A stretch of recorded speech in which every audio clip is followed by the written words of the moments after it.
வீடியோல பிராத்மிக் இருக்கு இல்லையா क्वेश्चन பேப்பர் தான் பார்த்துட்டு இருக்கோம் நம்ம ரிவிஷன் கிளாஸ். அதல ஃபர்ஸ்ட் ரோம் லெட்டர்ல இருக்கிறது போதினி ஆல்ரெடி பார்த்தாச்சு. செகண்ட் வந்து நீங்க போதினி டெஸ்ட் எழுதி இருப்பீங்கன்னு நினைக்கிறேன். சின்ன क्वेश्चन பேப்பர் எழுதாதவங்க क्वेश्चन பேப்பர் தரேன். இது வந்து அக்ஷரம் में लिखिए. அக்ஷரம்னா நம்பர்ஸ் எழுத சொல்றாங்க. சோ அப்போ போதினியும் இது நம்பர்ஸும் நம்ம பார்த்தாச்சு. இன்னைக்கு தேர்ட்ல பார்க்கலாம். क्वेश्चन பேப்பர்ல எப்படி கேட்பாங்க அப்படின்றது உங்களுக்கு தெரியும். क्वेश्चन பேப்பர் ஆல்ரெடி வீடியோ போட்டுருப்பேன். பார்க்காதவங்க வீடியோ செக் பண்ணி பாருங்க. இப்போ दो पद्यांश का भावार्थ प्रांतीय भाषा में लिखना.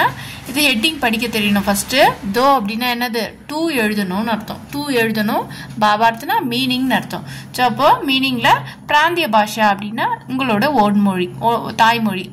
இப்போ இங்கிலீஷ் மீடியமா இருந்தா இங்கிலீஷ்ல எழுதுங்க, தமிழ் மீடியமா இருந்தா தமிழ்ல எழுதுங்க.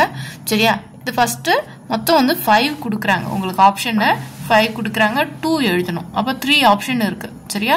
நம்ம இன்னைக்கு ஃபர்ஸ்ட் 4 லெசன் பார்த்துக்கிட்டோம் அப்படின்னா எனி 2 வந்துரும். சரியா? எனி 2 பார்த்துக்கிட்டோம். இன்னைக்கு படிச்சிடலாம். அப்படியே புக் எடுத்துக்கோங்க. எங்களுடைய இன்னைக்கு முடிச்சிட்டு ஃபர்ஸ்ட் 2 லெசன் பார்க்காதவங்க வீடியோ இருக்கு, செக் பண்ணி பாருங்க, படிங்க. இப்போ போயமோடது ஃபர்ஸ்ட் 4 லெசன் பார்த்துக்கலாம். சரி பாப்போம். ஃபர்ஸ்ட் லெசனோடது 59 பேஜ் நம்பர்ல இருக்கு. நிந்தா கிசிக்கி அப்படின்னு ஸ்டார்ட் ஆகும். ஃபுல்லாவே அங்க கொடுத்துருக்க மாதிரி 4 லெசன் நிந்தா கிசிக்கின்றது இந்த 3 லைன்ஸ் கொடுப்பாங்க. டிஜிஏ வரையும் கொடுப்பாங்க. அங்க நம்ம தமிழ் ஆர் இங்கிலீஷ்ல நீங்க எழுதணும். சரியா? எழுதி காமிச்சிருப்பேன். பார்க்காதவங்க அந்த வீடியோவை பாருங்க. அப்பதான் உங்களுக்கு வந்து எக்ஸாம்ல எப்படி எழுதணும்ன்றது உங்களுக்கு ஐடியா தெரியும். ஃபர்ஸ்ட் இங்கிலீஷ் மீடியமா இருந்தா இங்கிலீஷ்ல எழுதுங்க. என்னது? Context, meaning. கான்டெக்ஸ்ட் என்னது? These lines are quoted from the poem Vandana. The poem is narrated as a prayer song. Poet requested to God அப்படின்னு சொல்லிருக்காங்க. கான்டெக்ஸ்ட் 2 மார்க்ஸ் கொடுப்பாங்க. 3 மார்க்ஸ் வந்து மீனிங்ஸ் கொடுப்பாங்க. Meaning: We should not find fault on others even unknowledgingly. We should not feel jealous on anyone. Oh God, please give us knowledge. The poet Ramanarish Tripathi prays to God to give knowledge. He also requests to remove jealous and fault-finding nature. அப்படின்னு சொல்றாங்க. ஒரு காடை பார்த்து prayer பண்ற மாதிரி ஒரு poem இது. So அதுக்கேற்ற மாதிரி இங்க கான்டெக்ஸ்ட் கொடுத்துருக்காங்க. ஒன்னே ஒன்று தான் வரும். 2 இல்லை 1 இருக்கு. இது மட்டும் தான் கண்டிப்பா வரும் இந்த லெசன்ல. ஸோ அப்போ இது தமிழ்ல எழுதுறவங்க இடம். இந்த பகுதி வந்தனா என்ற பாடலிலிருந்து எடுக்கப்பட்டுள்ளது. இப்பாடலை இறைவனிடம் பிரார்த்தனை செய்வதாக பாடலாசிரியர் அமைத்துள்ளார். பொழிப்புரை: கவிஞர்: நாங்கள் மறந்தும் யாரையும் தூற்றக்கூடாது, யாரிடம் ஒரு பொழுதும் பொறாமை கொள்ளக்கூடாது, எங்களுக்கு ஞானத்தை அளிக்க வேண்டும் என்று இறைவனிடம் பிரார்த்தனை செய்கிறார். இப்பாடலில் பாடலாசிரியர் திரு ராமநரேஷ் திரிபாட்டி. முடிஞ்ச அளவுக்கு ஸ்பெல்லிங் மிஸ்டேக் இல்லாம எழுதுங்க.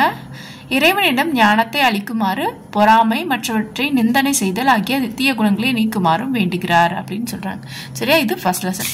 செகண்ட் லெசன்ல பலவான் பனு செகண்ட் லெசன். இதுல 2 இருக்கு. நம்ம 2மே படிச்சுக்கணும். ஆப்ஷன்ல விடக்கூடாது. 2மே படிச்சுக்கிட்டோம் அப்படின்னா எனி 1 வந்துடும். பலவான் பனு பாருங்க. ஹனுமான் பனுல முடியும். பலவான் பனுல ஸ்டார்ட் ஆகி ஹனுமான் பனுல முடியும். நான் உள்ள லைன்ஸும் இருக்கும். ஆனால் நம்மளுக்கு ஹனுமான் பனுன்றது ஞாபகம் வச்சுட்டா போதும். கான்டெக்ட் சார் இதை எடுக்கணும். Contact: These lines are taken from the poem Balavan Banu. Meaning: The poet is encouraging us to be strong. He tells you become strong. You become the pride and majesty of Bharat Mata. You must become brave and strong, and you must acquire the strength like Hanuman, the great Anjaneya அப்படின்னு சொல்லி சொல்றாங்க. சரியா? தமிழ்ல இடம். இந்த வரிகள் பலவான் பனு என்ற கவிதையிலிருந்து அளிக்கப்பட்டுள்ளன. பொருள்: இந்த கவிதையில் கவிஞர் நம்மை பலசாலியாக இருக்க உற்சாகப்படுத்துகிறார். அவர் நம்மிடம் நீ பலசாலியாக வேண்டும், பாரத தாயின் பெருமையாக வேண்டும், நீ வீரனாகவும் புத்திசாலியாகவும் ஆக வேண்டும், நீ பெரும் பலசாலியான அனுமனை போல ஆக வேண்டும் என்று கூறுகிறார் சொல்றாங்க. இது செகண்ட் ஒன்னு. தன்வான் பனு சுஜான் பனு இருக்கு. தன்வான் பனு சுஜான் பனு. எனி 1 கேட்போம். எனி 1 படிக்காதீங்க. ரெண்டுமே படிச்சுக்கோங்க. ஒன்று படிச்சா ஒரு லெசன் படிச்சா ஃபுல்லா படிக்கணும். சரியா? இல்லைன்னா இந்த லெசனை விட்டுட்டு அடுத்த லெசனை சேர்த்து படிச்சுக்கோங்க. Context: These lines are taken from the poem Balavan Banu. Meaning: The poet is motivating us become a brave, serious, straightforward and civilized. He is asking to be with good characters and also become a good person அப்படின்னு சொல்றாங்க. இடம்: இந்த வரிகள் பலவான் பனு என்ற கவிதையிலிருந்து அளிக்கப்பட்டுள்ளது. பொருள் இந்த வரிகள் கவிஞர் நம்மை தைரியசாலியாகவும் கம்பீரமான நேர்மையாக நாகரிகம் உடையவராக இருக்க உற்சாகப்படுத்துகிறார். நாம் நல்ல நடவடிக்கை கொண்டவராக சிறந்த மனிதராகவும் இருக்க வேண்டும் என்று அறிவுறுத்துகின்றார் அப்படின்னு சொல்றாங்க. ஓகே, இது பலவான் படம். தேர்ட் ஒன்று சோட்டா சா தீப் சலாதோ அப்படி இருக்கு இல்லையா, அதுதான் வந்து தேர்ட் ஒன்று. இதில் ஒன் தான் இருக்குது. ஸோ அப்போது வந்து நீங்கள் செகண்ட் லெசனை ஸ்கிப் பண்ணீங்க அப்படின்னா தேர்டு ஃபோர்த்தும் படிச்சுக்கோங்க. இல்லை செகண்ட் சேர்த்துக்கிட்டீங்கன்னா 3 lessons போதும். ஒரு வேளை ஸ்கிப் பண்ணுறீங்கன்னா தேர்டும் ஃபோர்த்தும் படிச்சுக்கோங்க. ஃபஸ்ட்டும் தேர்டும் ஃபோர்த்தும். பினா ருக்கி படா ஹோ ஜெய் ஹே இருக்கா, அந்த லைன்ஸை பாருங்கள். These lines are taken from the poem சோட்டா சா தீப் சலாதோ. Meaning this lines the poet is telling that if we go ahead continuously non-stop, we shall reach our destination. We have patience to achieve the great things. If you want to build a palace, we have to keep the bricks one by one patiently. If we do all good things, our country will become great அப்படின்னு சொல்கிறாங்க. ஒரு பில்டிங்கை கட்டணும்னா ஒவ்வொரு செங்கலாக எடுத்து வைக்கணும் அப்படின்னு சொல்கிறாங்க. So அப்போ நம்ம பொறுமையாக ஒவ்வொன்றும் செய்யணும்னு சொல்கிறாங்க. இடம் இந்த வரிகள் சோட்டா சா தீப் சலாதோ என்ற கவிதையிலிருந்து அளிக்கப்பட்டுள்ளது. பொருள் இந்த வரிகள் கவிஞர் நமக்கு அறிவுறுத்துகிறார், நாம் நிற்காமல் தொடர்ந்து சென்று கொண்டே இருந்தால் நமது இலக்கை அடைந்து விடலாம். பெரிய செயல்களை சாதிக்க நமக்கு பொறுமை வேண்டும். ஒரு பெரிய மாளிகை கட்ட வேண்டுமெனில் ஒவ்வொரு செங்கலாக எடுத்து பொறுமையாக வைக்க வேண்டும். நல்ல நல்ல செயல்களை நாம் செய்து வந்தால் நமது நாடு சிறக்கும் அப்படின்னு சொல்றாங்க. சரியா? ஒன்ஸ் வந்து 3 லெசன் தொடர்ந்து படிக்கிறீங்கன்னா ஓகே. இல்லை செகண்ட் லெசன் ஸ்கிப் பண்ணுறவங்க 4th லெசனில் இந்த ஒன்றும் படிச்சுக்கோங்க. மாம் பாப்பில் ஸ்டார்ட் பண்ணி बोलना सीखो वரையும் முடியுது. கான்டெக்ஸ்ட் பாங்க. These lines are taken from the poem घर अपना. घर अपना எனது வீடு அப்படின்ற போயம்ல இருந்து இருக்கு. In this line the poet is telling that the home is sweetest place in the world. ஆமா தானே? In the given lines the poet tells that we grow along with our mother, father, brother, sister.